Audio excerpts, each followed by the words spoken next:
கடலூர் மாவட்டம் சிதம்பரத்தில் குப்பை கொட்டும் பகுதியில் மனித மண்டை ஓடு எலும்புக்கூடுகளுடன் கிடந்த சம்பவம் பரபரப்பை ஏற்படுத்தியுள்ளது.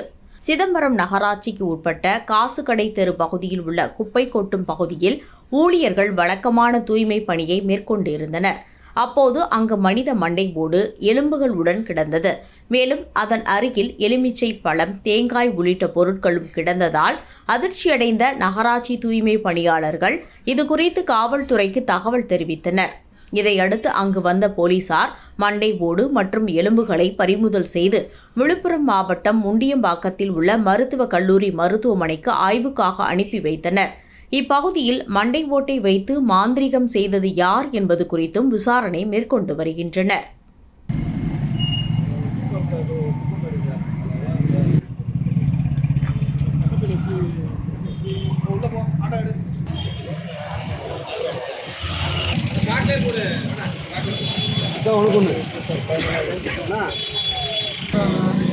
சாக்கே கிழிஞ்சிருக்கு.